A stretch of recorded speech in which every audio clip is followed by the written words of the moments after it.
Tignan natin, 40,000. 40,000 odo. Wala pa nagagawa, Change oil lang ginagawa. So, check natin kung ano itsura pagka hindi na PPMS ng matagal. So, ang major PMS kasi dapat nasa 16,000 odo.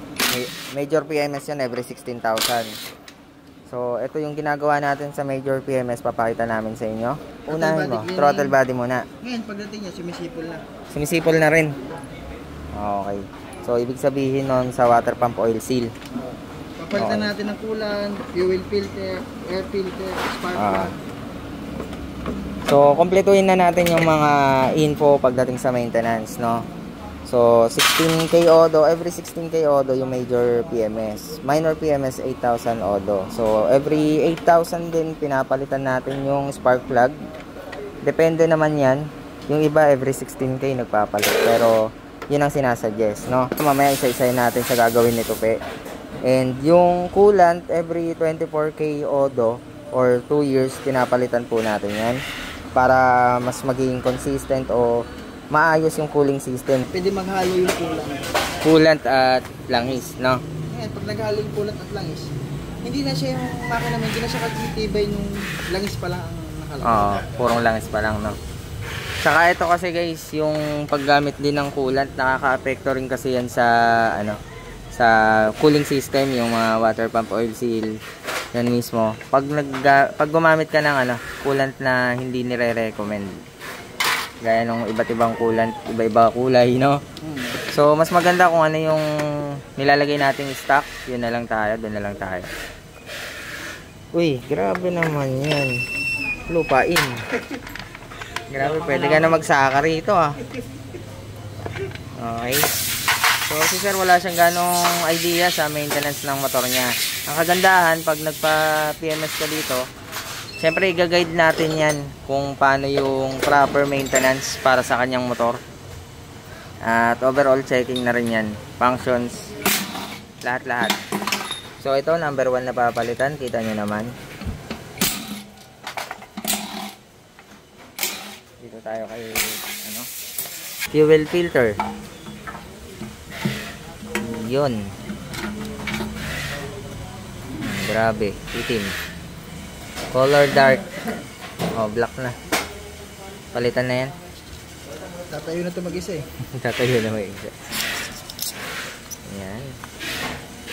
So, ito yung nag-filter guys ng ating fuel pump. So, dapat din napapalitan to. Dahil, syempre, kung sakaling punong-punong ito at may makalusot na, pwedeng masira yung fuel pump. Makaka-apekto rin to sa performance ng motor niya. Parang nasilip ko na, pe. Wala. Guni-guni mo lang yun. Guni-guni lang. Tilis ko na eh. Oh, wala yan oh. Wala. Guni mo lang yun. Ay, gago. Wala. Wala. Ay, grabe. Itim kabila. Dito talaga, to eh. Pasukan ng hangin. Ayan, nandun mo. Manifold? Check manifold. Oh, itim. Tingnan natin, pe. Tingnan natin yung ilaw. Ayan, oh. Okay. Tingnan natin.